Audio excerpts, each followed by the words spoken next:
Peraí.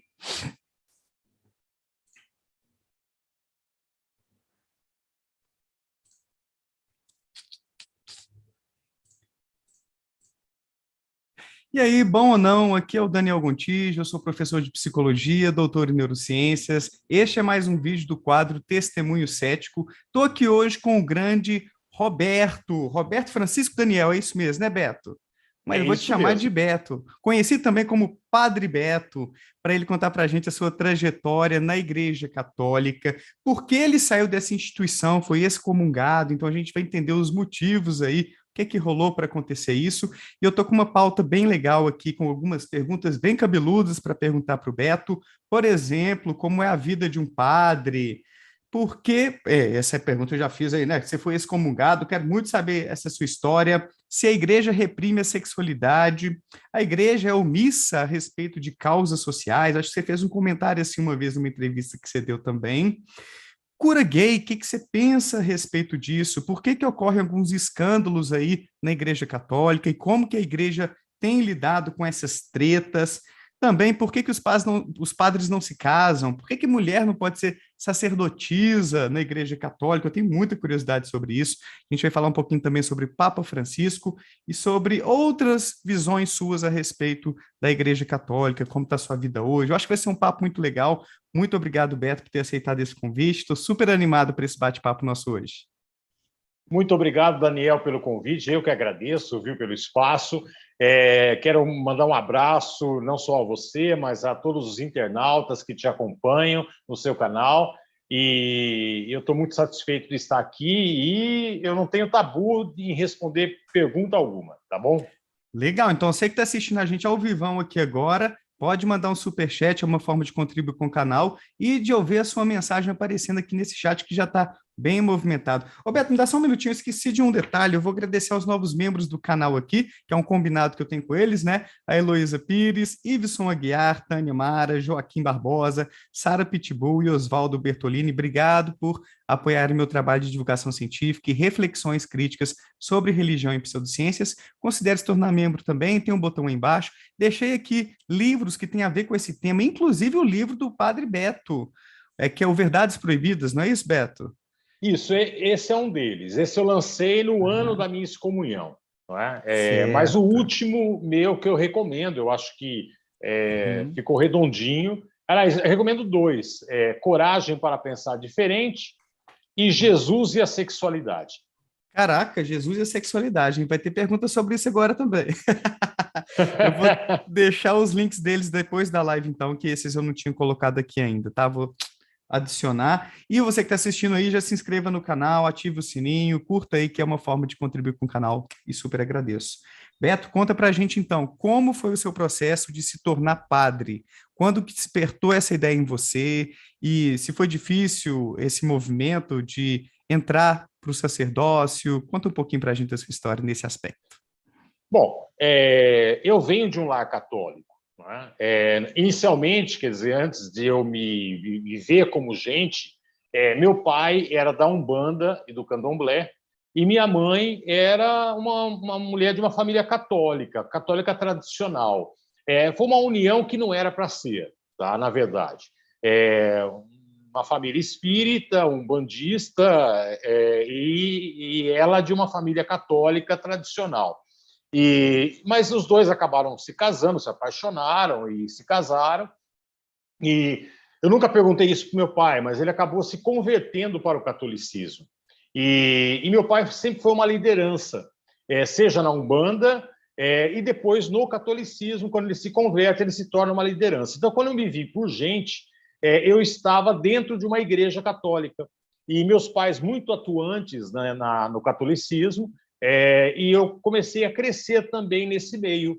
E já entrei para a Pastoral da Juventude, fui uma liderança também, fui me tornando também uma liderança na Igreja Católica, me tornei líder na Pastoral da Juventude, mas até então não tinha pretensões de ser padre. Não é? Eu acabei fazendo direito, fiz a faculdade de direito, acabei fazendo história, fiz o antigo magistério, comecei a dar aula, de colocar cronologicamente. Eu fiz o magistério para ter um diploma e poder dar aula, e então ter a minha independência financeira já, com 18, 19 anos. Não sabia o que queria da vida. Aí alguém me recomendou fazer direito, fui fazer direito, fiquei 2 anos no curso de direito, batendo a cabeça ali, mas não me identifiquei com o curso e comecei a dar aula. E um dia lá me chamaram para cobrir uma aula de história no ensino médio. E eu saí daquela aula, falei, pô, história, cara, história, eu gosto de questões sociais, eu gosto de política, eu me interesso por isso, eu vou trancar matrícula de direito, eu vou fazer história. Aí eu tranquei matrícula de direito, fui fazer história, graças a Deus meus pais eram pessoas muito liberais. Para o meu pai, o que importava era dar um diploma para o filho, não importa qual fosse, e eu fui fazer história. Aí, no curso de História, eu amadureci, realmente. Enquanto isso, eu continuava sendo líder e atuante na Igreja Católica, né? Na Igreja Católica da década de 80, é bom frisar isso muito bem, tá? Que é uma outra Igreja Católica. E aí, então, eu amadurecendo, eu falei, pô, eu joguei 2 anos de Direito fora, né? Eu vou voltar a fazer esse curso, por que não? Um dia pode me ser útil, como foi realmente. E aí eu, no último ano de História, fui fazer algumas matérias de Direito e terminei de História e voltei para o Direito. Só que, quando eu volto para o Direito, eu já estava começando a fazer retiros espirituais inacianos, de Santo Inácio de Loyola, aqui no estado de São Paulo, em Indaiatuba, que são retiros que te levam a uma reflexão profunda do sentido da sua vida. E são retiros feitos em silêncio, e através desses retiros eu comecei a me identificar, eu comecei a me questionar qual seria o meu papel histórico, na verdade, né? O curso de História já havia me preparado para isso, meu curso de História teve uma influência muito grande do marxismo. Marx, apesar de ser materialista, ele te leva a essa questão de você ser sujeito da história, do homem construir a sua própria história. E com os retiros espirituais eu fui me questionando e vendo que o sacerdócio abrangia tudo aquilo que eu gostaria realmente de ser. Eu gostaria de ajudar as pessoas a nível individual. Você sabe, você é psicólogo, você sabe muito bem que, infelizmente, no Brasil, as pessoas, em pleno século XXI, procuram muito mais o padre do que um psicólogo, não é? Isso está mudando mais lentamente, infelizmente. Naquela época era mais ainda, era um tabu muito grande procurar um psicólogo para fazer uma terapia, não é? Psicólogo Então eu seria coisa queria... de doido, né? Até hoje tem gente que fala isso. Infelizmente tem Exatamente. preconceito ainda. Sendo que todo mundo deveria fazer uma terapia, né? Então poderia ajudar as pessoas individualmente, poderia ajudar as pessoas coletivamente, e eu tinha uma identificação muito grande com Jesus, não é? E com a igreja da época. A igreja da época era uma igreja muito voltada para as questões sociais, não se tocava muito em questões morais, mas mais em questões sociais.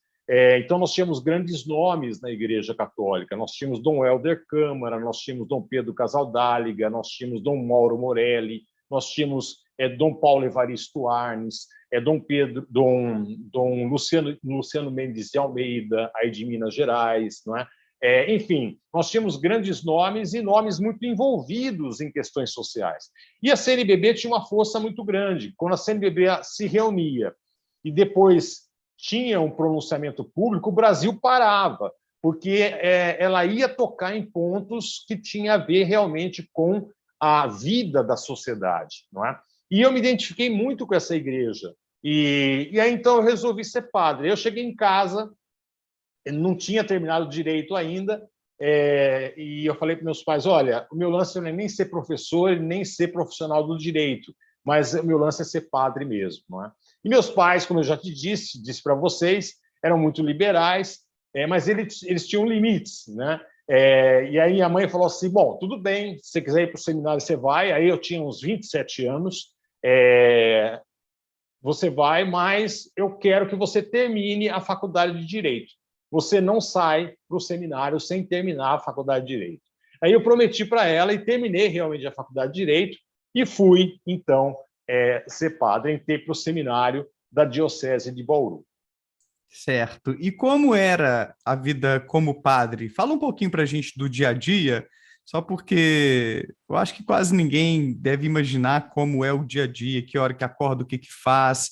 Todo dia tem missa, tem rituais ali dentro. Vocês moram num local específico da igreja, ou você pode ter a sua casa particular. Conta um pouquinho assim, mais ou menos como era a sua vida como padre. Bom, eu devo assim adiantar que eu tive a sorte de ter uma formação bastante progressista, tá? Quando eu entro para o seminário, eu vou a diocese de Bauru ganha duas bolsas de estudo, uma de Roma e a outra de Munique, na Alemanha, para financiar o estudo de um seminarista. E como eu tinha experiência acadêmica, eu tinha idade também, 27 anos, o bispo achou por bem oferecer para mim essas duas oportunidades. E entre Roma e Alemanha, eu escolhi a Alemanha. E fui para a Alemanha. E passei 10 anos na Alemanha. Tá? Então, lá eu fiz a minha teologia numa estadual, na Ludwig Maximilian, que é a Universidade Estadual da Baviera. Fui muito bem sucedido nessa graduação. Publiquei meu trabalho de final de curso lá, foi meu primeiro livro em alemão. Com isso, eu ganhei uma bolsa de estudos para o doutorado, retornei, então me ordenei padre em 98, quer dizer, eu fui para lá em 91, me ordenei padre em 98, aqui em Bauru, e aí depois eu fui para fazer o doutorado e fiz um doutorado em ética, trabalhando como padre lá, exercendo o meu ministério na comunidade de língua portuguesa lá de Munique, atendendo brasileiros, portugueses e africanos de língua portuguesa em Munique. E em Legal. 2001 voltei para cá. Então voltei com uma cabeça assim bem diferente, porque eu havia saído da aldeia, né? Eu saí da nossa mentalidade e retornei para ela com. A gente retorna diferente, realmente, por causa da formação. Agora, como é que é a vida de um padre? Depende do padre, tá? Depende. Eu fui um padre diocesano. Então, o padre diocesano tem muita liberdade. Ele pode morar na casa paroquial, como ele pode ter um apartamento próprio. Ele tem o seu dinheiro, ele ganha o seu salário, isso é em acordo com a paróquia, não é? Se ele pertence a uma paróquia de uma região mais abastada, ele tem um salário melhor. Se ele está na periferia, ele tem um salário menor. Então, o ritmo de vida do padre diocesano é estabelecido por ele mesmo. Já adianto que não existe aquele lance de padre 24 horas. Tá? Do padre celibatário, porque ele vai ficar 24 horas à disposição dos seus fiéis. Isso não existe. Tá? Então dá Claro para que ter uma. Desculpa, pode falar. Pois não. Então Claro que a existe qualquer uma individualidade, assim, você pode ter um momento de lazer, você pode ter sua vida social, passear, não é aquela coisa então fechada só na religião 100%, né? Não, a vida Ah, diocesana não. A tá. vida dos religiosos que pertencem a congregações religiosas já é uma vida comunitária. Aí então, sim, eles têm horários em comuns no dia, oração da manhã, oração na hora do almoço, enfim, eles têm as suas obrigações para a sua comunidade interna, vamos dizer assim. Não é? Mas o padre diocesano não. Ele tem, uma vez por mês, uma reunião do clero, não é? Ele tem reuniões também regionais, onde os padres daquela região se encontram, mas nós tínhamos uma liberdade muito grande e tínhamos a oportunidade de ter uma vida social também muito grande. E eu, assim, com a minha cabeça que eu cheguei em Bauru, eu fui sendo conhecido como o padre do barzinho, porque na Alemanha eu adotei essa prática, né? Na Alemanha, na Europa, você tem a cultura dos cafés e dos pubs, não é? E lá, aqui, antes de ir para a Alemanha, eu tinha uma vergonha muito grande de ir para um barzinho sozinho, por exemplo. Nunca entraria e ficaria sozinho numa mesa. Eu teria vergonha disso, simplesmente, não é? Eu teria que estar acompanhado de alguém. Mas na Alemanha é muito comum você ir para um pub ou então para um café e ficar sozinho ali, lendo alguma coisa, tomando sua cerveja e tal. E eu vim com isso. E então, nas minhas horas de lazer, eu pegava o meu laptop ia para um barzinho, ouvia uma música, um som ao vivo, ficava ali escrevendo, tomando minha cerveja na frente de todo mundo, o que os padres aqui não faziam, não é? Porque os padres bebiam, sim, mas bebiam dentro da casa paroquial, dentro da sua casa escondidinho, não é? Ou então em festas particulares e tal, que eram convidados, mas não assim em público, não é? E então eu fui assim muito comentado aqui em Bauru por causa disso, não é? Então nós Ah, tínhamos sim a nossa hora do lazer, nossa hora da legal. descontração, nossa vida social. Então uma vida de bastante liberdade, eu diria.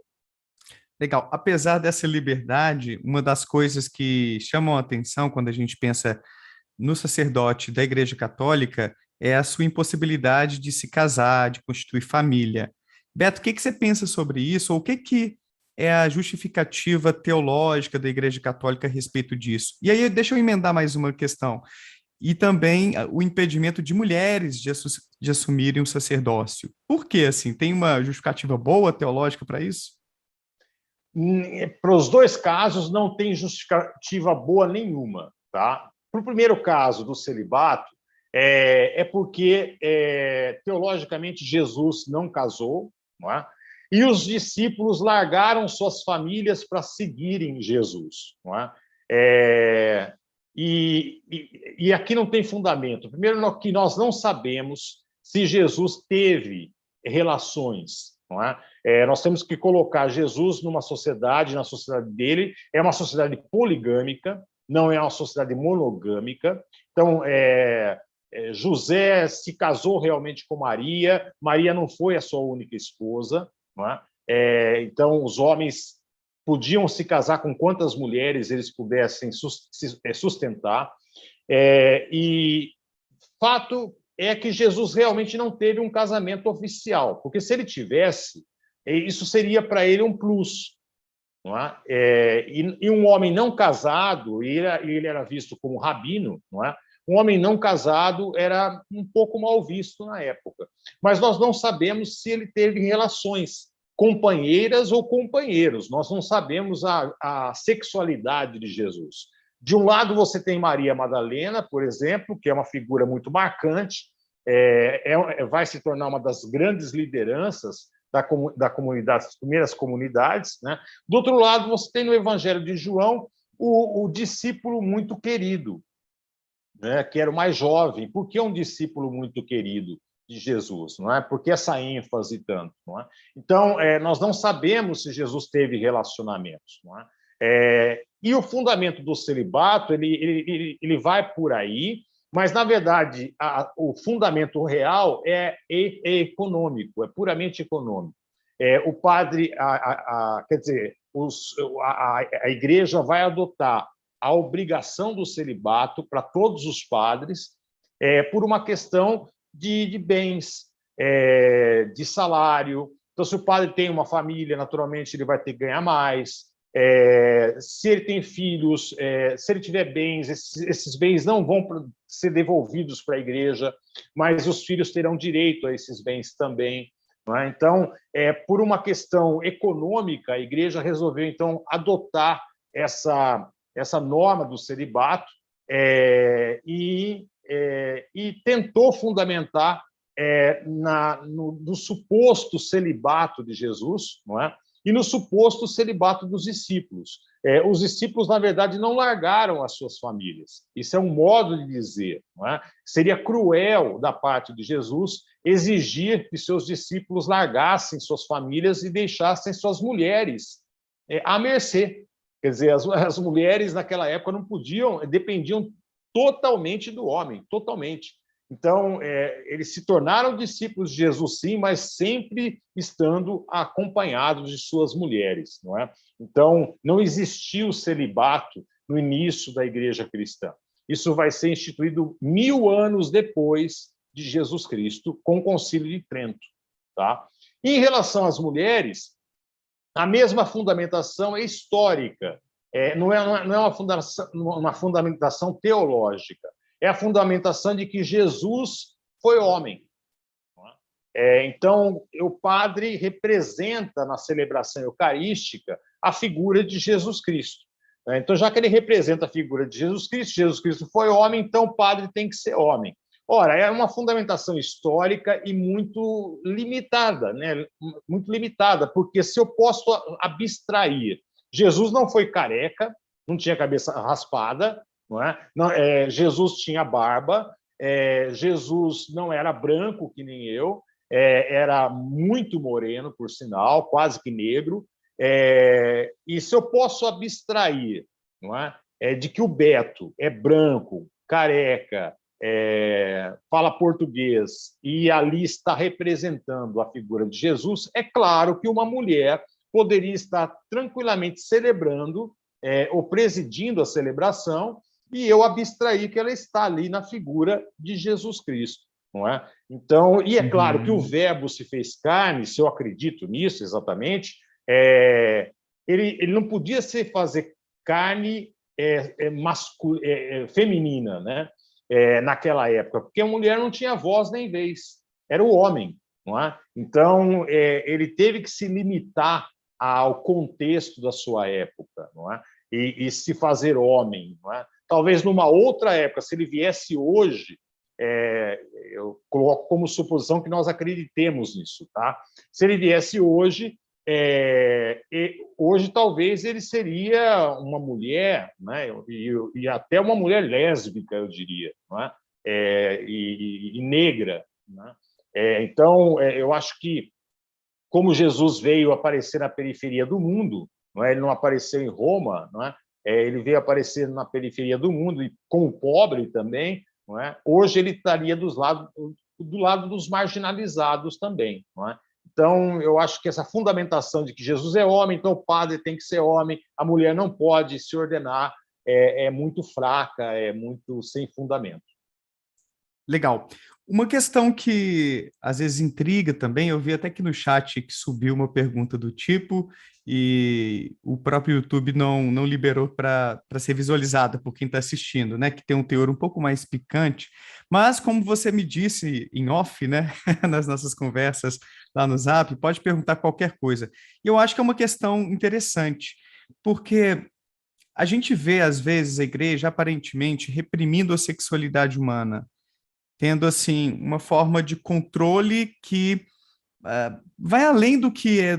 Qual que é a palavra? Parece que vai contra a maré quando a gente pensa nos nossos instintos, nas nossas vontades. E aí você falou de sexualidade do ponto de vista, né, das orientações sexuais. Como que você vê isso hoje, Beto? Questões, por exemplo, é possível uma igreja mais inclusiva? É desejável? É compatível com a Bíblia? Ou a Bíblia está bem desatualizada nesse sentido da sexualidade? E até alguns temas assim, tipo masturbação masculina, feminina. Você acha que isso é uma coisa ruim? A igreja deveria rever isso aí? Não deveria? O que você pensa aí sobre esse tema bem amplo da sexualidade da igreja? Bom, na minha opinião, a moral sexual da igreja muito mais mal faz ao ser humano do que bem. E é uma forma de aprisionamento do ser humano, porque são normas que vão contra a natureza humana. E a natureza, você sabe, ela vai, os desejos surgem e as coisas vão acontecer fatalmente. Eu não vou conseguir cumprir essas normas, não é? Porque elas vão contra a natureza. E aí eu vou procurar o padre para me confessar. E aí eu vou estar na mão desse padre. Quer dizer, é uma forma da igreja aprisionar. Mas como é que surgiu tudo isso? Né? Por que a partir do cristianismo, a moral sexual se torna algo de muito forte no Ocidente? Né? Em outras religiões no Oriente, isso não acontece, pelo contrário. Né? Mas aqui no Ocidente, a partir do cristianismo, a repressão à sexualidade se torna muito forte. Isso vai acontecer com Paulo. Jesus não vai falar uma palavra sobre sexualidade. E olha que Jesus vivia, desculpa a expressão, Jesus vivia num ambiente que era uma putaria. Tá? O mundo vivia numa liberação sexual muito grande. Michel Foucault trabalha muito bem isso. Não é? Ele explica que, na antiguidade, se desenvolvia uma ars erótica, ou seja, uma arte erótica. Se discutia como atingir o orgasmo, como atingir o prazer, em todos os sentidos. O mundo era bissexual. Não é? Jesus viveu no mundo bissexual. E Jesus não falou uma palavra sobre isso. Nada. Nenhuma reprovação. Quem vai fazer uma reprovação a isso é Paulo, que vai se converter para o movimento que estava nascendo, não é? Só que eu tenho que fazer uma ressalva aqui. Paulo, ele era um cidadão judeu e um cidadão romano. Como um judeu, ele foi realmente educado no judaísmo ortodoxo. Como romano, ele foi educado numa filosofia que era predominante na época, que era a filosofia estoica. E a filosofia estoica, ela tem alguns princípios. Entre eles, ela diz assim: o ser humano é um ser puramente racional e ele deve buscar a ataraxia, ou seja, uma vida tranquila, não é? Através dessa razão. Como é que ele alcança isso? Reprimindo, domesticando ou até eliminando as suas emoções e os seus desejos sexuais. Essa é a formação de Paulo. Paulo, quando se converte para o catolicismo, aliás, para o cristianismo nascente, ele traz esses princípios e torna esses princípios teológicos.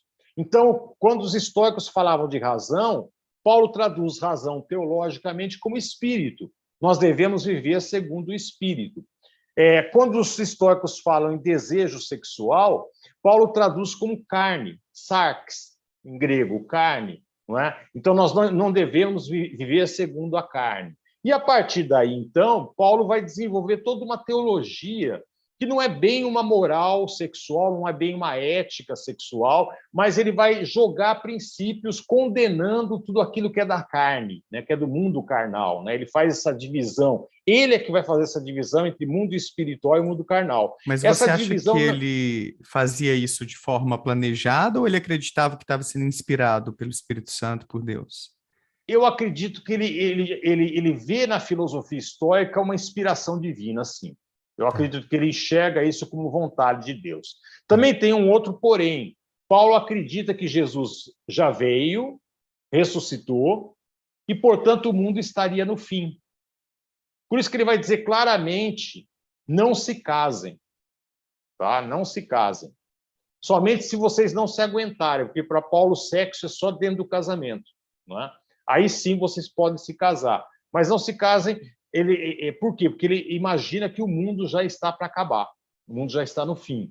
E quando, 300 anos depois, quando o cristianismo é oficializado pelo Império Romano como a religião oficial do Império, o cristianismo vai seguir muito mais os princípios de Paulo do que os princípios de Jesus Cristo. Para Jesus, a sexualidade não é um tema, não é importante. O importante para ele é o amor. Não é? O importante é o reino de Deus. E o que é o reino de Deus? É uma realidade onde todos podem ter vida e vida em abundância. Não é? E eu construo isso através do amor. O cristianismo que vai surgir 300 anos depois vai seguir Paulo e vai se concentrar nessas normas sexuais que o cristianismo vai criando aos poucos. Aí você perguntou da Bíblia. Bom, se eu entender Paulo, a Bíblia ela não condena de forma alguma a diversidade sexual. Tá? Primeiro que o Antigo Testamento é poligâmico. Então, nós não temos uma família monogâmica como nós temos hoje no Ocidente. Então, aquilo que os católicos evangélicos se apegam tanto, né, lá no Gênesis, né, crescei-vos e multiplicai-vos, ou então um homem vai deixar seus pais e se unir a uma mulher, não é? Ele não vai se unir somente a uma mulher quando o texto foi escrito. Ele vai se unir a uma mulher, a uma outra mulher, a uma outra mulher, a quantas mulheres ele quiser, tá? E realmente a reprodução ela é importante para o judeu, para o texto bíblico, mas ela não é uma norma que exclui as outras pessoas, tá? Depois vem o texto do Levítico, né? Em Levítico nós encontramos aquela famosa frase, né? Um homem que deitar com outro homem como se fosse mulher está cometendo abominação. Eu tenho que entender o texto bíblico. Cada texto tem o seu objetivo. O Levítico é um texto para sacerdotes e um texto litúrgico. Ele só trata de liturgia. Então, quando essa frase é mencionada, ela está dizendo respeito não à relação homossexual, mas ela está dizendo respeito ao culto que havia a alguns deuses, como Baal, como Eros, aonde se prestava culto a esses deuses através de orgias sexuais, aonde havia, sim, até mesmo a prostituição. Jovens que se prostituíam, se ofereciam ali, não é, para ter relações sexuais, em oferecimento a esses deuses. Não é? Então, isso o Levítico vai proibir, dizendo que Javé não admite isso, Javé não quer isso. Então, ele está dizendo só sobre o culto. Outra confusão que se faz, Sodoma e Gomorra. Sodoma e Gomorra não foi destruída por causa da homossexualidade. Tá? Basta ler bem com atenção o texto. Ló, que mora em Sodoma, ele recebe a visita de anjos, não de homens, de anjos. Não é? E Sodoma era como qualquer outra cidade da antiguidade, vivia suas orgias sexuais livremente. Não é?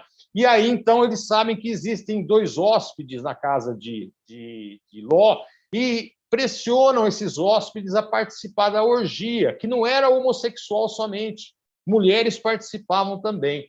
Não é? Tanto é que Ló vai oferecer as filhas no lugar dos hóspedes, que não querem participar das orgias porque são anjos, e anjos são assexuados. Não é?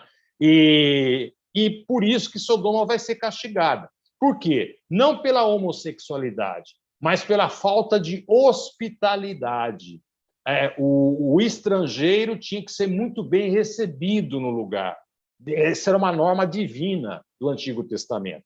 Então, desde o Gênesis até os Evangelhos, você não encontra nada que venha a proibir ou que venha a condenar a diversidade sexual. Nada, não existe fundamento nenhum. Somente em Paulo, mas aí nós entendemos para Paulo, a questão de Paulo, a educação de Paulo. Não é? Você falou da masturbação. Da né? masturbação, isso. A masturbação. Eu acho um crime, Daniel. Acho um crime essa norma da masturbação. Como é que surgiu essa norma? Um antigo nome para masturbação era o onanismo. Tá? Onanismo, O onanismo era o antigo nome da masturbação, até o século XIX, mais ou menos. Chamava onanismo. E onanismo vem de Onã, que é um personagem bíblico. E a história de Onã qual é? A história de Onã vivia numa época em que havia uma lei, que é a lei do levirato, e essa lei dizia o seguinte: se o filho primogênito se casar, não tiver filho homem e morrer, o filho mais jovem vai ter que deitar com a cunhada, gerar um filho homem, para que esse filho homem leve o nome do irmão mais velho falecido, para que ele tenha uma linhagem. Tá? Bom, o irmão de Onã falece, e Onã não gostava do irmão, e ele tinha que obedecer à lei, ele tinha que deitar com a cunhada e gerar um filho homem, não é? Nessa cunhada, para levar o nome do irmão. E o que Onã fazia toda noite? Ele fazia o coito interrupto.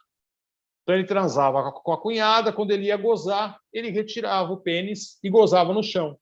Então, ele fazia o coito interrupto. Isso foi interpretado como masturbação, não é? E daí o pecado do egoísmo, daí os padres dizerem, o catecismo também dizer que a masturbação é um pecado do egoísmo. Realmente, o pecado de Onã é um pecado do egoísmo, no contexto dele lá. Não é? É por isso que ele vai ser morto por Deus, não é? Porque ele é egoísta. Não é? Agora, transferir isso, primeiro é um erro, né? Ele faz o coito interrupto, o que não é mal também. ou não vai ser punido não pelo coito interrupto, mas pelo egoísmo. Agora, interpretar isso como masturbação e tornar a masturbação um pecado do egoísmo é um absurdo. E tornar isso uma masturbação um pecado, porque a masturbação é muito saudável, né? Eu atendi muitos jovens, adolescentes, pré-adolescentes, como padre, que vinham com peso na consciência. Deixa eu só contar um relato aqui. Eu já contei várias vezes esse relato, que me chocou muito. Eu já atendia por e-mail, fazia atendimentos por e-mail, e um dia eu recebo um e-mail que alguém tinha escrito, era um homem, um rapaz, dizendo assim: padre, reze por mim porque eu estou em pecado. E aí eu, claro, respondi o e-mail: eu vou rezar por você, mas qual é o teu pecado? Né? Aí ele respondeu dizendo: olha, é o pecado da satisfação momentânea. Aí eu pensei: puxa vida, uma satisfação momentânea. Aí eu respondi para ele: por acaso satisfação momentânea é a masturbação? Quantos anos você tem? Aí ele me respondeu: é sim, padre, é a masturbação. Eu tenho 12 anos. O senhor teria uma oração de cura interior?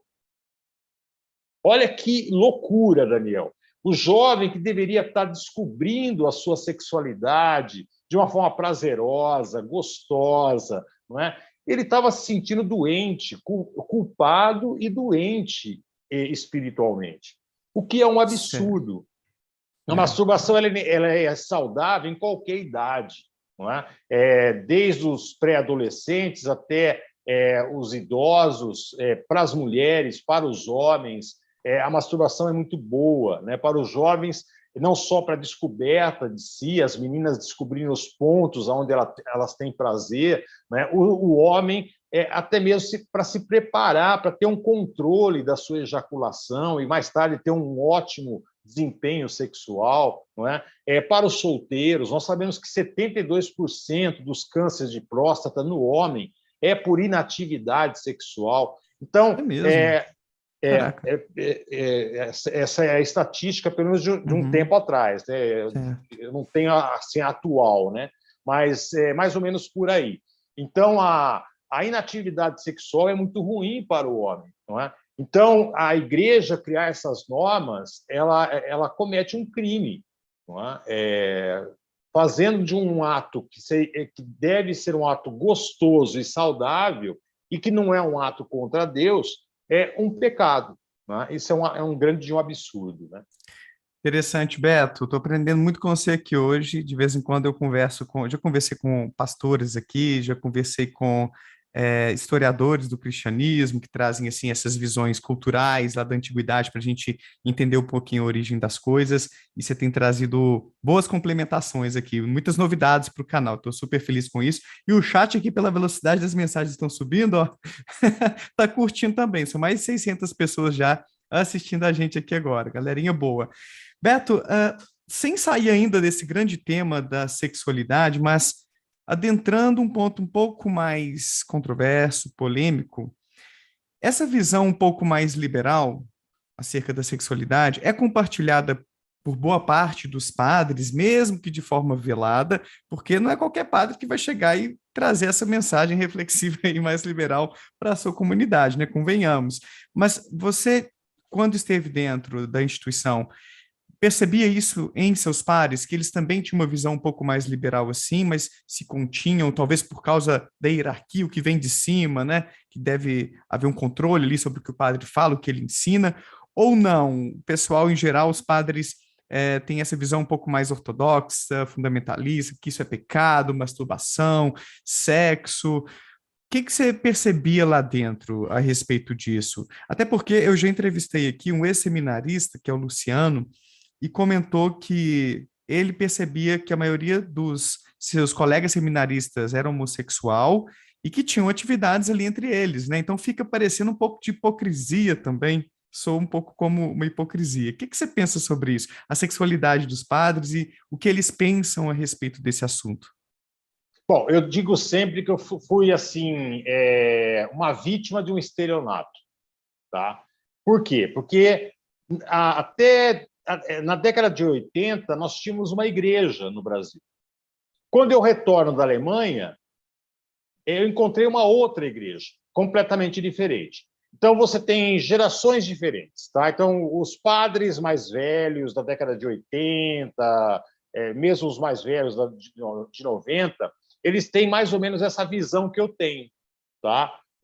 Um pouco mais liberal, um pouco menos, mas são liberais. Quer dizer, na confissão, eles não vão ter uma visão retrógrada, ou não vão reproduzir a moral sexual da igreja, vão dar uma outra visão para o jovem, ou para o casado, ou para... Enfim, vão ter essa visão que eu tenho, só que veladamente, não é? Numa conversa individual, eles vão abrir o jogo. Tá? No coletivo, eles vão ficar quietos, eles não vão tocar no tema, tá? Ou nos temas que diz respeito à sexualidade.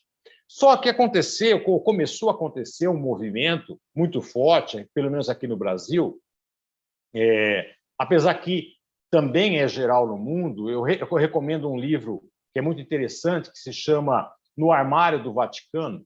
Esse livro, e o jornalista cita nomes, e ele fala... Depois a gente pode conversar sobre isso. Mas da década de 90 para cá, o que aconteceu? Aconteceu que muitos jovens gays começaram a ver no seminário uma alternativa para se esconderem. Porque você sabe, o jovem gay ele começa a ter 18, 19 anos, ele não tem namorada, ou até ele tem uma namoradinha de fachada, mas ele não aguenta e tal. E então a sua sexualidade vai sendo questionada pelos colegas, pela família. Então, uma saída muito boa, para quem vive no interior, pelo menos, e tal, é você entrar para o seminário. Porque você entrando para o seminário, ninguém mais questiona a sua sexualidade, você vira um ser assexuado, tá? Como a comunidade enxerga o padre, um ser assexuado. Tentando reprimir a sua sexualidade, né? Passando a impressão de ser assexuado, mas não é? Na verdade, Está exatamente. tentando reprimir, mas está ali o desejo e tudo, né? O desejo e tal. Mas esse jovem que começa a entrar na década de 90 para o seminário, ele não entra com a intenção de reprimir a sua sexualidade. Tá? Ele entra com a intenção de se esconder. E ele entra sem vocação, tá? Para ser padre. Eu entrei com vocação, então meu idealismo, não que eu não me masturbasse durante meu sacerdócio, tá? Eu curtia meus 5 contra 1 numa boa, mas muito da minha libido foi direcionada para o meu idealismo, para a minha atividade, para o meu ministério. Eu adorava isso, não é? E então isso me ajudou muito, não é? Eu nunca quebrei o celibato. Mas esses jovens começaram a entrar na década de 90 e começaram a encontrar outros jovens dentro do seminário que também tinham entrado pelo mesmo motivo. E aí começou-se ao quê? Já no seminário, a começarem a ter as suas relações sexuais numa boa, numa tranquila. Que no seminário, geralmente, não é como o povo imagina, né? Aqueles quartos coletivos, não é? Como no exército e tal, né? Ou no tiro de guerra. Não, cada seminarista tem seu quarto individual e tal. Então, para eles terem relações sexuais é muito fácil, tá? Isso foi da década de 90 para cá. Então, hoje, você tem formadores que são homossexuais, você tem bispos que são homossexuais, você tem padres que são homossexuais praticantes. Tá? Eu diria, e, aliás, não é só minha essa estatística, né? O livro também fala disso, eu diria que 85% do clero, hoje em dia, é formado por homossexuais. E desses 85%, é alto número, desses 85%, eu diria que 75% são de gays praticantes. Tá? Agora, como é que um padre que é gay praticante, qual é a postura dele? A postura dele é, em primeiro lugar, ser a favor do celibato, sempre, tá? Queda do celibato nunca, porque o celibato é a fachada dele, é a proteção que ele tem. Né? Segundo, ele tem que ser contra os gays. Ele não pode ser gay simpatizante. Não é? Se ele for gay simpatizante, vão começar a questionar. Não é? Quando eu fui excomungado, a grande maioria falou: pô, esse cara é gay.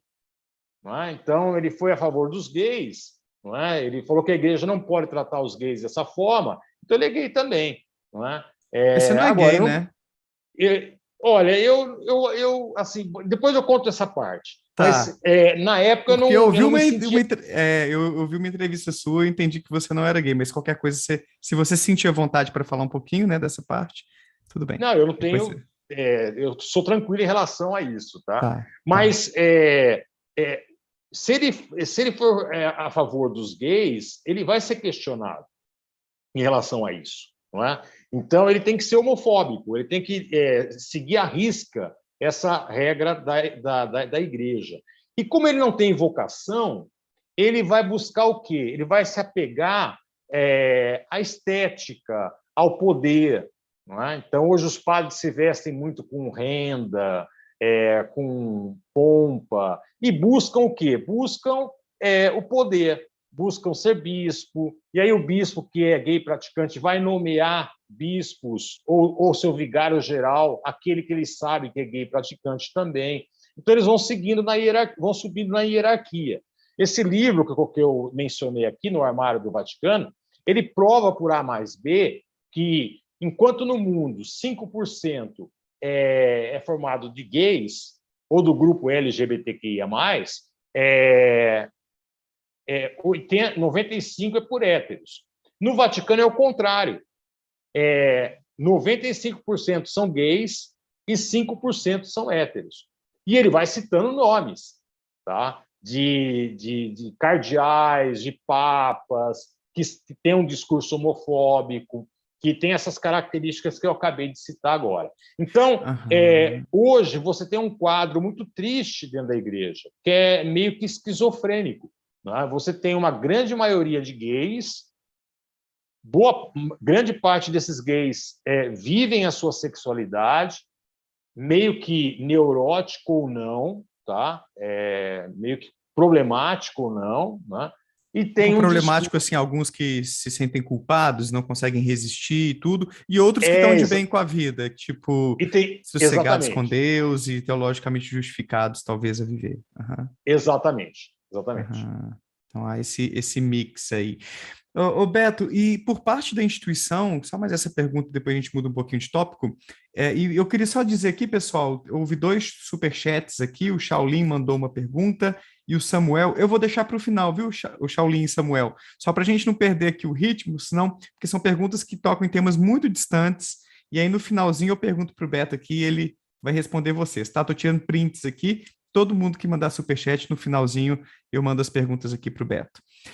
Beto, assim, sem sair da grande temática mais uma vez, mas que é um tema que o pessoal vive batendo na tecla, às vezes aqui no meu canal mesmo. Daniel, fala sobre isso, ou chama alguém para discutir, que é a questão até da pedofilia, que aí sim é uma questão mais delicada do que essa que a gente estava falando antes. E houve escândalos já a respeito disso dentro da Igreja Católica. A igreja tem Muitos. algum trabalho, não é? A igreja tem algum trabalho assim para poder, não sei, tentar impedir esse tipo de abuso? Não tem esse trabalho? Ela tenta abafar esses casos mesmo, deliberadamente, porque mancharia, eu imagino, né? E como já manchou a imagem da instituição. O que que você viu lá dentro sobre isso? Se é que viu, testemunhou algo do tipo, ou ouviu, ou do ponto de vista institucional também, se você percebeu algum movimento da igreja para poder coibir esse tipo de prática? Enfim, fala um pouquinho sobre esse tema para nós. Olha, Daniel, é muito triste isso. Não existe iniciativa alguma da igreja para tentar coibir isso, tá? Nenhuma. Pelo contrário, a atitude tradicional sempre foi assim e continua sendo de encobrir o caso, de comprar a família da vítima. Nós sabemos que a maioria dos casos existe pedofilia hétero, existe pedofilia homossexual, tá? A pedofilia, a maioria dos pedófilos na igreja são homossexuais, tá? Então há a vergonha do menino também de expor o menino, não é? Então, tudo isso vai ajudando com que a igreja transfira o padre para outro lugar, não é? E venha a camuflar, a esconder o caso para que ele não vire um escândalo para a própria igreja. Então, não existe iniciativa alguma da igreja coibir essas questões, né? A questão é que, realmente, a maioria dos casos de pedofilia não acontecem dentro da igreja, tá? Acontecem na família, com parentes, inclusive tios, pais, enfim. Mas é um fato dentro da Igreja Católica. Isso a Igreja não pode negar, não é? Que existe pedófilos que se tornam padres ou padres que se tornam pedófilos. Aí eu não sei qual é o processo, né? Mas eu me lembro agora de uma declaração de um bispo do sul do país, acho que era do Rio Grande do Sul, né? Que ele diz assim: mas também esses meninos se insinuam para o padre, não é? Como se as vítimas se insinuassem, tentassem seduzir os padres, né? E nós sabemos que a pedofilia é um desvio sexual, não é? É uma doença, então ela deveria ser tratada, além de ser punida no caso dela se realizar na prática. Mas não existe nos seminários nenhuma iniciativa para se trabalhar essa questão, não é? E também com o clero também não existe. Infelizmente, não. Eu fui testemunha de um caso, por exemplo, eu posso citar. Eu estava no seminário menor, aqui de Bauru, e esperando meu visto para a Alemanha. Tá? Aí, numa tarde, um rapaz de uma cidadezinha pequena, aqui perto de Bauru, veio até o meu quarto e falou: Beto, eu queria conversar contigo. Tá? E aí eu falei: vamos lá, vamos conversar. Ele falou: olha, eu vou embora, não aguento mais. Eu falei: por quê? Porque o reitor me chama para o quarto dele toda noite, praticamente, para ele ficar me bulinando. Putz, eu era seminarista também, né? A bucha caiu no meu colo, assim, né? Aí eu falei para ele: calma, eu vou conversar com o bispo e vamos tentar resolver isso. Aí eu chamei o bispo, chamei na capela do Santíssimo, do seminário, falei: está acontecendo isso, isso, isso aqui. Esse bispo ficou branco, tá? Ele ficou pálido. Tá? Bom, o que aconteceu? Resumindo a história. Meu visto saiu, eu fui para a Alemanha, o padre, que era reitor e que chamava o garoto para o seu quarto, foi transferido para a Catedral de Bauru, e o menino foi entrando num processo de revolta, de revolta, de revolta. Hoje ele mora numa cidade aqui perto e assenta azulejos para a prefeitura da cidade. Quer dizer, é um pedreiro praticamente, não desmerecendo, mas ele deixou a sua missão, né, pela revolta que ele teve na adolescência, né? Então, tudo isso é muito triste, né? Muito. Mas a igreja não toma nenhuma iniciativa, não. E já vou adiantar que eu sou a favor da queda do celibato. Eu acho um absurdo o padre não casar ou não ter relações sexuais, mas não é a queda do celibato que vai impedir a existência de pedófilos dentro da igreja, tá? Pois é, Beto, esse assunto aí é muito revoltante e é triste ver uma instituição tão poderosa abafando esses casos, não fazendo praticamente nada a respeito disso, como você está mencionando aí. É alarmante isso, né, Beto? Bom, mudando um pouquinho de tópico, a gente falou aí bastante sobre sexualidade, vários temas polêmicos que o pessoal vive pedindo aqui. Eu acho que você trouxe aí muitas informações relevantes para gente e muita coisa para processar. Estou achando que processar cognitivamente, para pensar, para refletir criticamente tudo. Estou achando que essa live aqui vai repercutir, hein? Estou achando que esse negócio aqui tem que chegar ao máximo de pessoas possível. Então, você que está assistindo aí, compartilha lá, manda no grupo do Zap, porque esse tipo de assunto quase não é falado, é um tabu, né? E o Beto está aqui como alguém que viveu uma experiência riquíssima dentro da igreja e está trazendo aqui para a gente essa sementinha do questionamento, do pensamento crítico, que é uma das propostas aqui do canal, né? Pensar um pouco fora da caixa também. Beto, corrupção dentro da Igreja Católica tem também no sentido de dinheiro ou talvez de poder, porque a gente vê muita notícia de coisas assim acontecendo nas igrejas evangélicas. Eu recebi aqui já o Gilberto Nascimento, que é um jornalista, escritor, falou um pouco sobre a Igreja Universal, várias polêmicas em torno disso, de Edir Macedo, mas da Igreja Católica parece que a gente vê um pouco menos polêmica no que se refere a dinheiro. Você sabe, assim, de algum escândalo? Ou você testemunhou também alguma coisa errada, alguma treta no que se refere a essa questão financeira também? Ou não? Ali o galera é mais santa mesmo. Não, não é mais santa, não. Apenas a Igreja Católica sempre teve uma estratégia de tratar com o dinheiro de uma forma diferente das igrejas neopentecostais, não é? É, ela não vai, por exemplo, fazer como as igrejas clássicas, você tem que pagar o dízimo, é obrigado a pagar o dízimo e tudo mais. Ela não vai fazer também como as igrejas neopentecostais, que você dá dinheiro, além do dízimo, você dá doação, e aí Deus vai te dar em troca a prosperidade, não é?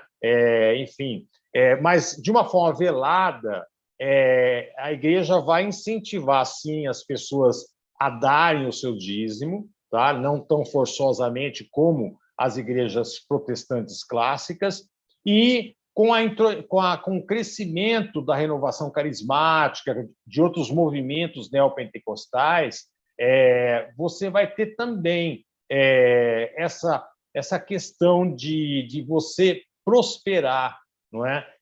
À medida que você doa, não é? Haja visto lá a questão do Pai Eterno, né? Foi uma questão muito escancarada, né? E quantas famílias humildes, né? Não doaram o pouco que tinha para a construção daquela coisa absurda. Um sino custou não sei quantos milhões, né? Enfim, mas aquilo ali é um exemplo que é assim, vamos dizer assim, bem gritante, né? Mas dentro da própria estrutura você tem a corrupção. Então, por exemplo, vou citar um exemplo para você. Cada paróquia ela tem que dar 10% para o bispado, tá? Mas eu tenho certeza absoluta que a maioria das paróquias tem caixa 2, tá? Para não dar esses 10% para o bispado. Tá? Estou lembrando aqui de um exemplo. Você sabe que a Igreja Católica tem a campanha da fraternidade. Não é? Todos os anos ela lança uma campanha na Quaresma, que seria fazer a sociedade repensar algum aspecto, não é? Que deve ser repensado, revisto e tal. E naquele ano, o lema da campanha da fraternidade era: nós não podemos servir a dois senhores, a Deus e ao dinheiro. Então, era uma campanha que deveria levar a sociedade a discutir a distribuição de renda e a melhorar a distribuição de renda no país. Ótimo, legal, perfeito. Chegou na primeira reunião do clero daquele ano, nós tivemos a apresentação da campanha da fraternidade e uma palestra de economia com um padre que tinha estudado economia, e aí abriu para o debate. Aí eu peguei o microfone e falei: gente, nós não temos moral para essa campanha. Primeiro, nós refletimos justamente a estrutura que está lá fora. Se lá fora existe a classe A, B, C, D e E, aqui dentro, nessa sala, existem padres de classe A, B, C, D e E. E ninguém ajuda ninguém. Então, eu proponho um gesto concreto para a campanha. Nós vamos dar o exemplo. Vamos criar uma conta única. O bispo vai administrar essa conta única. Todas as paróquias vão colocar o seu rendimento, a sua arrecadação nessa conta única, e o bispado vai fazer a distribuição igualitária para todas as paróquias. Pelo menos todo mundo tem a mesma base. Depois, cada padre pode fazer a sua criatividade e aumentar isso, né? Tipo uma Aí, campanha individual, assim, mais local. exatamente, é. Aham. Aí, claro que eu não tive resposta a essa proposta até hoje, né? Mas tinha um leigo que estava lá, não é? E, no intervalo, numa rodinha de padres, não é? Um padre não percebeu que o cara era leigo, não é? E o padre solta assim: o que o Beto está propondo? Você viu que absurdo? Agora, em vez de caixa 2, nós vamos ter que criar uma caixa 3 na paróquia. Não é?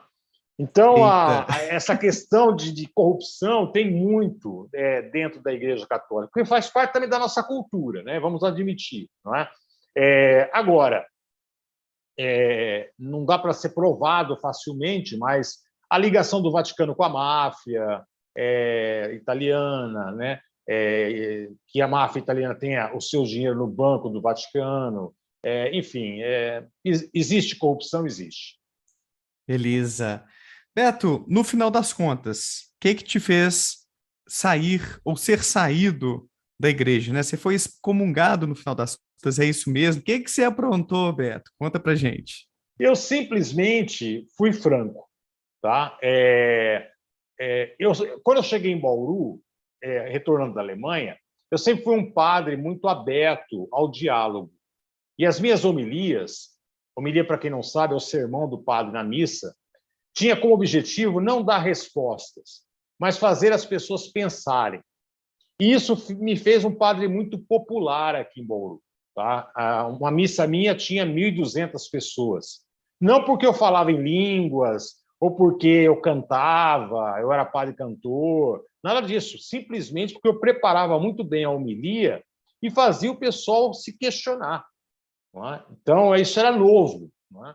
E isso criou uma inveja muito grande de algumas lideranças aqui da diocese, tá? Porque eu era um padre muito popular. E em 2013 eu fui convidado, e eu sempre aceitei dar entrevistas para sites locais e tudo mais. E eu fui convidado por um site espírita para uma entrevista. E esse site espírita me questionou, como você me questionou, sobre a moral sexual da igreja. E eu fui muito franco, porque eu estava tranquilo para mim você questionar a moral sexual, porque não são dogmas. A moral sexual da igreja pode ser mudada tranquilamente. São normas morais. Aí eu falei o que eu falei hoje. A moral sexual da igreja mais mal faz do que bem. E eu fui colocando exemplos, desde a masturbação, do sexo antes do casamento e tudo mais e tal, e cheguei na questão dos homossexuais. Não é?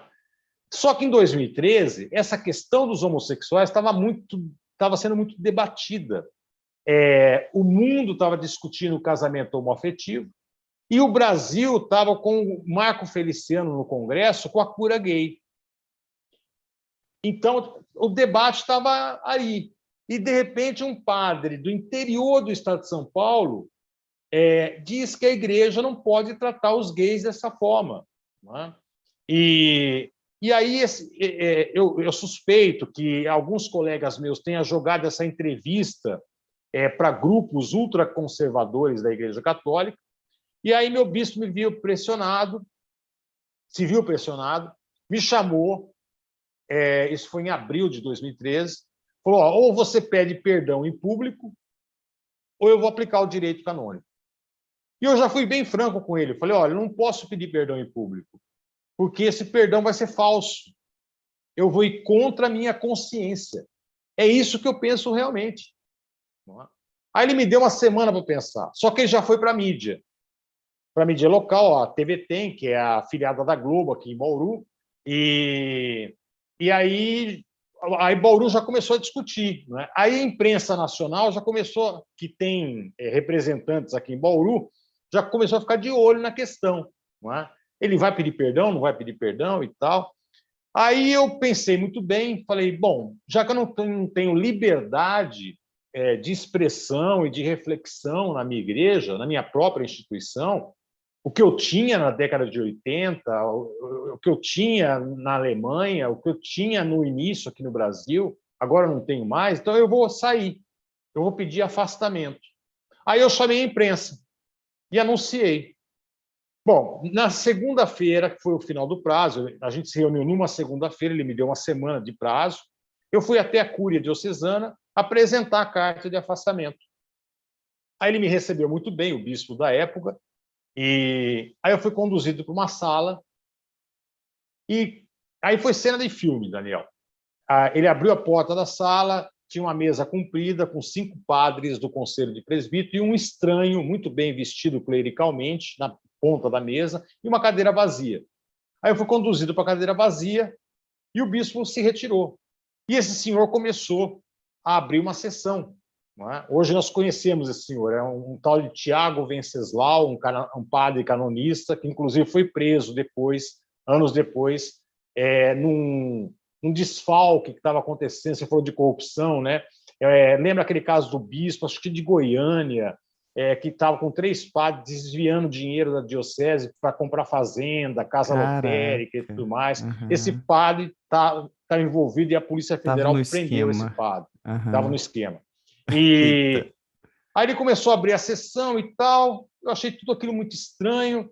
Eu interrompi e falei: olha, o senhor me desculpa, mas eu não o conheço. Eu estou aqui na Cúria para apresentar minha carta de afastamento. E aí ele falou assim: nós não aceitamos a sua carta de afastamento. Eu falei, mas como não? Eu estou me afastando, estou pedindo demissão, vamos dizer assim. Não é?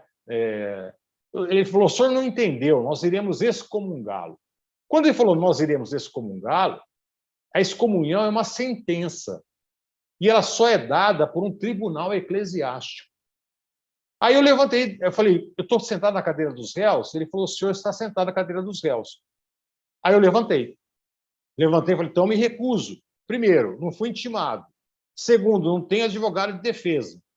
Terceiro, o senhor já deu a sentença. A sentença já está dada. Então, o que eu vou fazer aqui? Aí houve um bate-boca, naturalmente, eu me retirei. 1 hora depois, saí a sentença da minha excomunhão. Não é? E, para quem não sabe, a gente já havia conversado sobre isso, ex-padre, não ex-padre e tal, né? A excomunhão não tira o padre, tá? Ela não tira o título de padre. Eu continuo sendo padre para a Igreja Católica. Mas o que a excomunhão faz? Ela me condena ao inferno. Então, eu Caraca. sou um padre, mas Uhum. condenado ao inferno. Se até a minha morte eu não pedir perdão para a Igreja Católica, eu estou condenado ao inferno. Por Vai isso pedir, que, Beto? Como é que você claro tá que com essa não, história? Claro claro que que não. não, imagine. É, por isso que na Idade Média se queimava os excomungados. Quem era queimado na fogueira pela Santa Inquisição eram os declarados excomungados. O último padre, para você ter ideia, o último padre que foi excomungado por ideias, foi Giordano Bruno em 1601. Tá? Então, depois vem eu. Aham. Por isso que a Aham. igreja, essa sentença é muito séria, entendeu? Ela Então não é não uma. houve padres entre vocês? Não entendi. O Jordano Bruno foi o último ou foi o Foi o primeiro? último, E exatamente. depois dele você. Caraca. Tem o caso do padre Meirelles, no México, que liderou, foi um dos líderes da Revolução Mexicana. Mas aí a Hum. excomunhão dele não foi somente por ideias, mas foi por atitudes da Revolução Mexicana. Tá? Certo. Mas por ideias, Giordano Bruno, depois eu. Tá? Caraca. Para você ver a seriedade que a igreja trata essa questão. Né? Sim.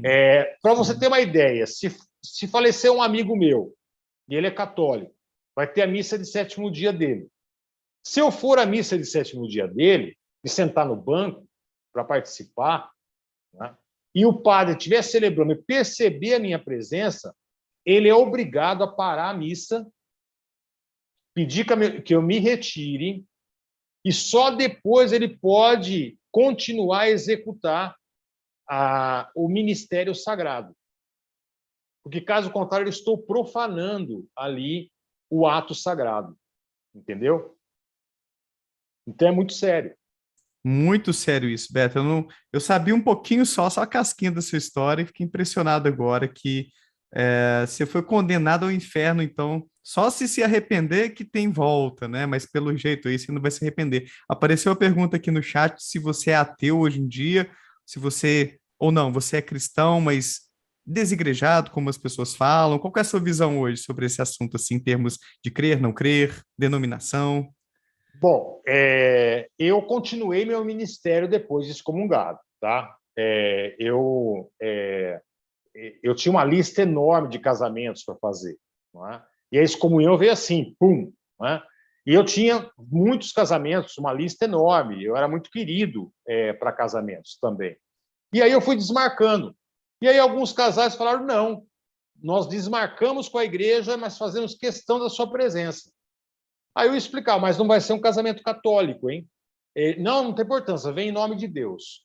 E aí eu comecei a fazer casamentos em nome de Deus. Aí começaram a aparecer os casais que queriam casar fora de igreja, numa chácara, numa praia, enfim, num lugar interessante, no buffet, não é? Por N motivos, e os padres católicos não podem fazer.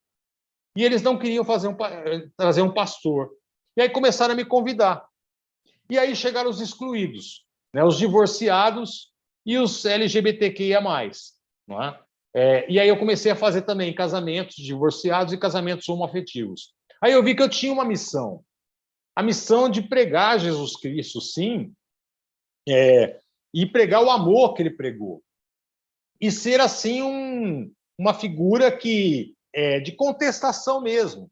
Quando eu faço um casamento de dois rapazes ou de duas mulheres, e é um casamento religioso, não é? Eu estou sendo ali estou fazendo um ato de contestação mesmo às religiões cristãs, não é? Estou indo contra a maré, não é? Mostrando que Deus não é isso.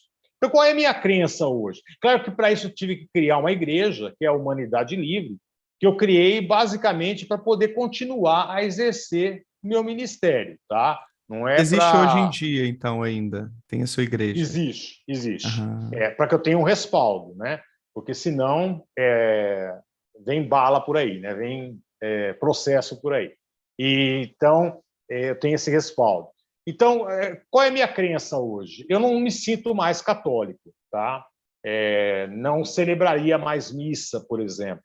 Eu acho o rito muito estático, muito monótono, né? Muito repetitivo. Não acredito mais que Jesus é filho unigênito de Deus.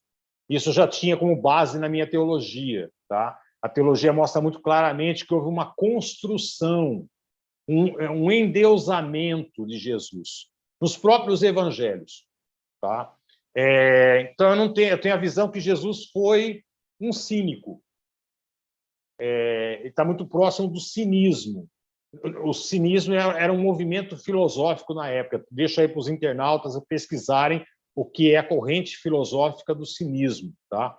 Diógenes, por exemplo, foi um cínico. E eu vejo Jesus muito mais como um ser humano, mais um cínico. E acho que todos nós somos filhos de Deus, tá? Não acredito num Deus que intervém na liberdade humana. Olha só, então você Então, já respondeu aqui ao Shaolin, que tinha feito o superchat com essa pergunta. Se Deus existe, por que que ele não está aí fazendo milagres para curar a gente, para ajudar as pessoas? Então ele foi provocativo com a pergunta, então você já respondeu. Você não acredita nesse Deus interveniente. a Interessante. partir do momento, que surgiu a razão humana, o homem começou, o Homo sapiens surgiu e o homem começou a raciocinar, Deus perdeu a liberdade. Ele perdeu a liberdade. Ele não pode intervir na minha liberdade se ele quiser ser Deus. Entendeu? Para ele ser Deus, e esse Deus, amor, não é? Ele não pode me fazer de um boneco. Senão esse Deus não é Deus. Ele não é perfeito. Ele é imperfeito. Tá? Então, Deus não intervém na realidade humana. Tá? Tá, interessante, então. É uma visão que alguns autores chamariam de deísmo, talvez, Deus enquanto um Então, criador e tudo, isso. mas que não mexe aqui mais na sua criação, né? Nem como criador. um Deus que gerou, talvez, o universo. Certo, certo, legal. Gosto mais da palavra gerar, né, do que criar. Beto, o outro superchat foi do Samuel Lucena. Ele perguntou sobre a Via Crucis, se foi criada pela igreja depois do século XII, sem fundamentação histórica. Você conhece algo sobre isso para poder falar um pouquinho ou não é do seu domínio? Como é que ele chama? É Samuel. Samuel, eu não sei exatamente quando a Via Crucis foi criada, tá? Eu teria que pesquisar na minha biblioteca, mas eu garanto para você que a Via Crucis é uma criação, tá? Toda a história da paixão e morte de Jesus Cristo foi criado posteriormente para tirar a culpa dos romanos e jogar toda a culpa nos judeus. Por quê? Porque o movimento de Jesus Cristo não tinha no início a intenção de criar uma religião nova.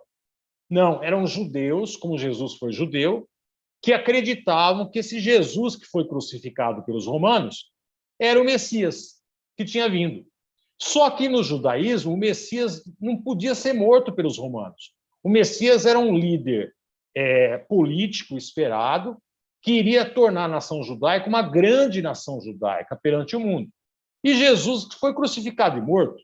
Né? E essa turma de judeus que estava crescendo no judaísmo estava acreditando que Jesus tinha sido o Messias, que tinha pregado o amor, que tinha contestado muita coisa e tudo mais e tal. Aí eles são expulsos do judaísmo.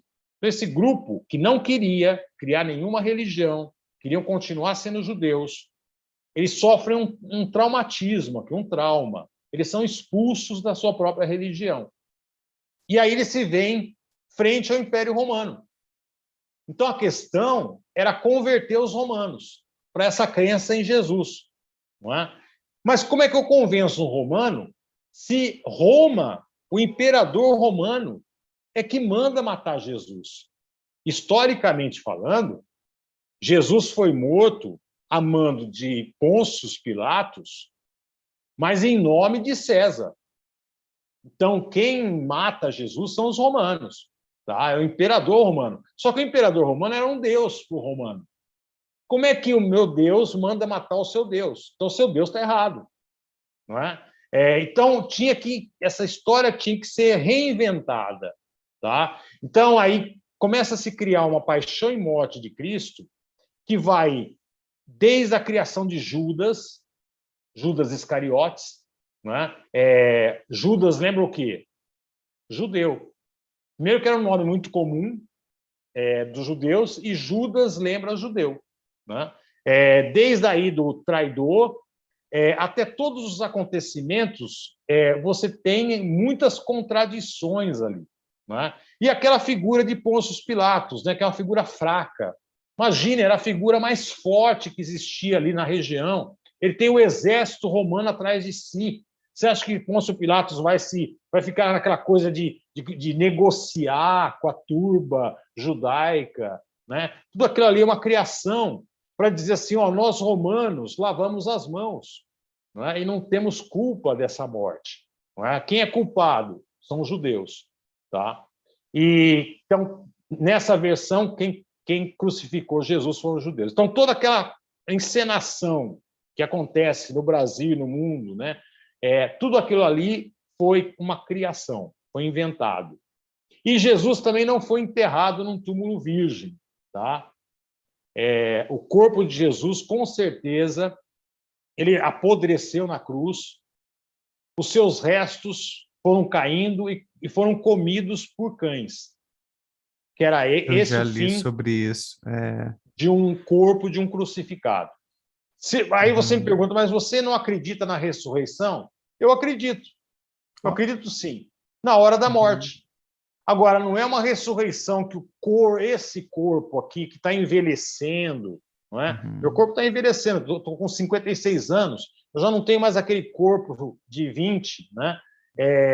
Esse corpo está envelhecendo, quando morrer, talvez com 65, mas se eu tiver 10 anos aí, a mais, ele vai ressuscitar desse jeito? Quer dizer, isso é brincadeira, né?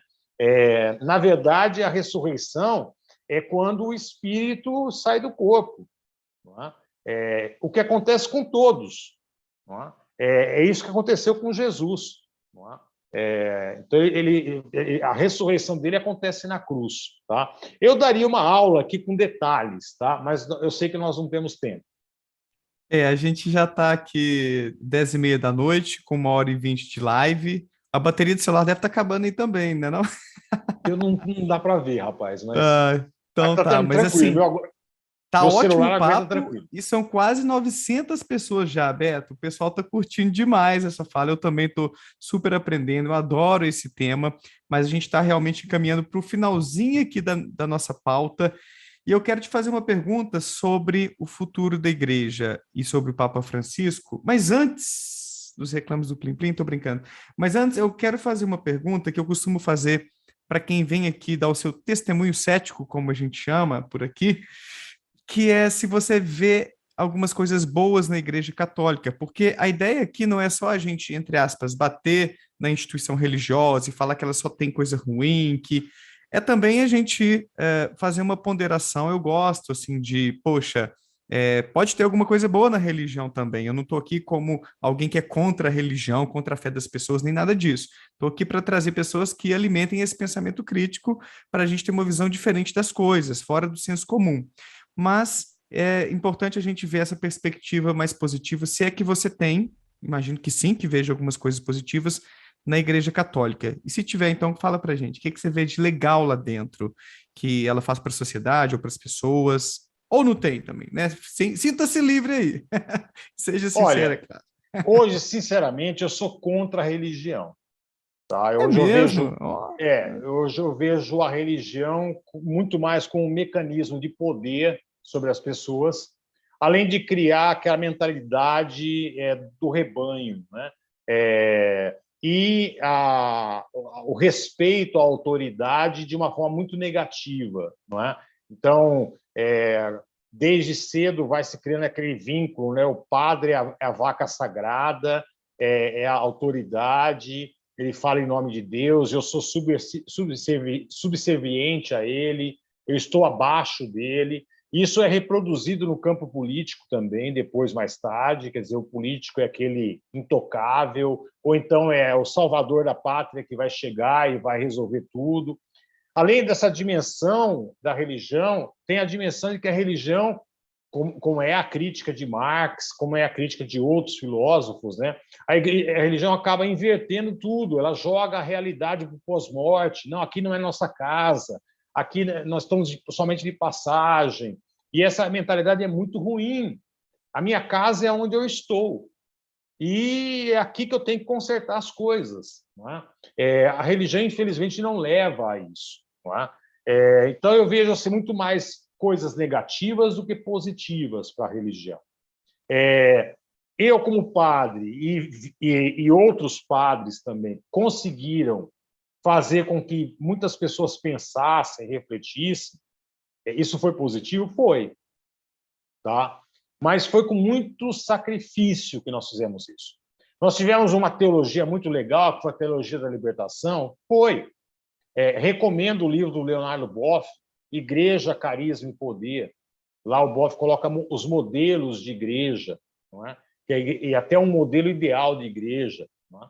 Mas eu, a princípio, eu acho que a fé, a espiritualidade deve ser muito mais incentivada do que a religião. Tá? certo. Porque quando se mexe com a institucionalização da fé, muita podreira acontece. É um pouco essa a ideia, né? É o que você Exatamente. falou, a corrupção, os abusos, isso tudo que faz parte da humanidade acaba talvez sendo potencializado por uma instituição poderosa como a igreja. Pode acabar acontecendo isso. É basicamente É, isso que, né? basicamente Bom, isso. interessante. Eu queria só agradecer aqui ao Gilmar Mota, que se tornou membro agora aqui do canal. Obrigado, Gilmar. Você que está assistindo, se puder também se tornar membro, é uma maneira de apoiar meu trabalho por aqui, para continuar trazendo pessoas tão bacanas, tão interessantes como o Beto, para instigar aí o pensamento crítico sobre religião e pseudociências. Valeu, Gilmar. Beto, para a gente finalizar, queria que você comentasse sobre o futuro da Igreja Católica. O que que você imagina que pode acontecer para ela melhorar? Você tem alguma esperança? Porque chegou aí o Papa Francisco com um discurso um pouco mais liberal, um pouco mais inclusivo, pelo menos é isso que a mídia retrata de vez em quando. É isso tudo mesmo, Papa Francisco, ou não é exatamente essa imagem que está chegando até nós? Assim, o que você pensa sobre isso e o futuro da igreja? Olha, primeiro, em relação ao Papa Francisco, a imagem está chegando, tá? Mas é só a imagem. Então, eu fico na dúvida, porque o mesmo conclave que elegeu Bento XVI, que era ultraconservador, foi o mesmo conclave que logo depois elege o Francisco. Tá? Então, eu não sei se o Francisco é um jogo de marketing, para a igreja sinalizar assim, olha, a gente está se tornando uma igreja mais moderna, mais progressista e tal, né? Ou se realmente esse jesuíta ele tem boas intenções, mas ele não consegue realizar. Ele tem medo de um cisma na Igreja Católica. O que não aconteceu com João 23. Né? João 23, na década de 60, ele era o Papa Roncalli. O Pio XII morre. Pio XII foi um Papa ultraconservador, namorou com o fascismo, mas era um grande pensador, tá? Um grande líder, e morre. E não tinha um substituto. E aí, o que os cardeais resolveram fazer? Vamos eleger o cardeal de Veneza, o Roncalli, porque ele é velhinho, ele não tem lá muito intelecto, e ele vai ser um papa de transição. Logo, logo ele morre, e quem sabe a gente tem um nome até lá. E elegeram o Papa Roncalli, que se tornou o João 23. E o João 23, sem avisar ninguém, ele anunciou um concílio ecumênico ainda, que foi o Concílio Vaticano II, que mudou muita coisa na igreja. Tá? Muita coisa na igreja. E o Papa Francisco poderia ter feito um concílio. Né? Um concílio para revisar toda essa questão. Mas parece que estão querendo fazer um referendo, alguma coisa assim, para os fiéis votarem a respeito de umas pautas bem assim, sobre sexualidade, gênero, no sacerdócio. Você acha que não vai para frente isso, não? Eu acho que não vai para frente. Vai chegar resultado assim, os resultados vão chegar a Roma e tal, né? Vai sair um documento, mas não acredito que alguma coisa vá se transformar através desse referendo. Tá? Agora, se você me pergunta qual é o futuro da Igreja Católica, é difícil prever. Mas, por exemplo, os católicos no Brasil, esse ano parece que eles caem para baixo de 50%. Não é? Eu acho que quando a Igreja Católica começar a viver a realidade das igrejas protestantes clássicas, ou seja, começar a ser minoria, aí ela vai, então, talvez se despertar para uma mudança. Caso contrário, ela vai continuar os padres na zona de conforto deles, que é uma grande zona de conforto, sendo vistos como vacas sagradas, endeusados, enfim. Uhum. Que a gente está vendo realmente essa mudança demográfica no Brasil, né? De um crescimento do segmento evangélico, os não religiosos também têm crescido da década de 70, 80 para cá. Isso eu vejo como positivo. Né?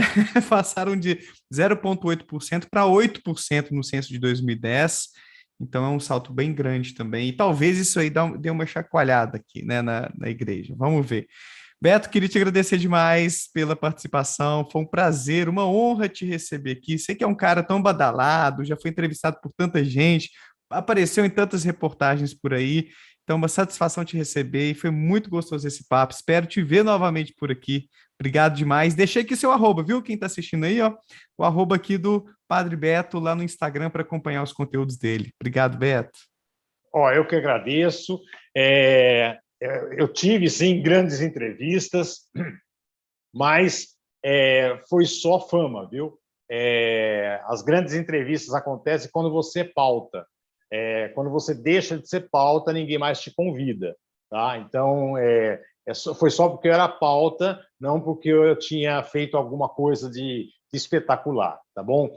Que eu tive no Jô, na Gabi, enfim, é só digitar no YouTube aí, Padre Beto Excomungado, e aí vocês descobrem as minhas entrevistas, né? E foi um prazer muito grande. Eu só queria esclarecer uma questão que Aham. você deixou aí. Lembra quando a questão do ele foi a favor dos gays, então ele é gay também. E aí você perguntou para mim, Ah, sim. você é hétero, né? E Aham. tal, né? Acho que teve uma entrevista Interessante. que você comentou alguma coisa assim, É a né? Eu Gabi, a entendi. Gabi, a Gabi me Foi na Gabi, pergunta, né? né? Eu estou Aham. conversando com um hétero, com um homossexual, né, tal. E eu digo, Aham. não, você está conversando com um hétero, não é? Uhum. Mas é muito interessante como o nosso processo humano é, né? Eu sempre me senti hétero e sempre tive atração por mulheres, tá? Aham. Na minha vida de universitário, eu vivi as minhas relações sexuais numa boa, né? Sim, Então, sim. a gente não tinha, naquela época, a gente não tinha muita facilidade como hoje, né? Mas Aham. a gente tinha uma graninha para pagar um motelzinho e tal, e levava a garota para lá e tal, aquela coisa toda. Às Minha vezes, época era eu só no cheguei, carro, eu não tinha dinheiro, não. eu cheguei a dividir um quarto com um amigo meu, ele com a garota dele e eu com a minha garota e tal. E vivi, enfim, mas sempre me senti atraído por mulheres, né? Uhum. Aí depois da minha excomunhão, eu comecei a me libertar. Falei, bom, agora eu sou livre, eu não vivo mais o celibato. Não é? E aí eu comecei a ter relações com mulheres. Não é? E aí e aí tive não vou narrar aqui com detalhes, é claro, mas eu tive com um colega meu uma experiência e comecei a sentir prazer nessa experiência. Não é? Então, hoje eu me vejo como um bissexual. Né? Hoje eu tenho relações com garotas, não é? E tenho relações com rapazes também. Eu tenho assim, para mim não há, não vejo. Eu acho que é muito mais, o sexo é muito mais uma coisa de química do que uma coisa de gênero. Por Gosta aí. de Só para pessoas. Eu acho que foi o Janequine que falou isso uma vez também.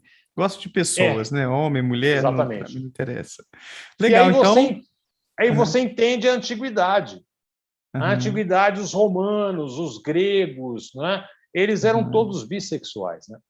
aham. Então tá atualizada aí. A Maria Gabriela tá desatualizada lá em 2000 e, sei lá, 11, quando ela te entrevistou. Eu era assim lá naquela época. Né? Aham, Hoje eu sou aham. de outra forma. Beto, obrigado então. Espero que a gente mantenha o contato aí. Sucesso, tudo de bom para você. Valeu demais. Pessoal aí Eu que do chat agradeço. que acompanhou, quase 900 pessoas. Obrigado pelos comentários aí. Infelizmente não dá para eu ler tudo, senão eu me perco aqui no Papo com o Beto. Valeu pela força. Não deixa de dar o like aí, se inscrever no canal, ativar a sineta. Eu sei que está aí no futuro, em 2084. Não deixe de comentar aí embaixo o que você achou desse testemunho cético.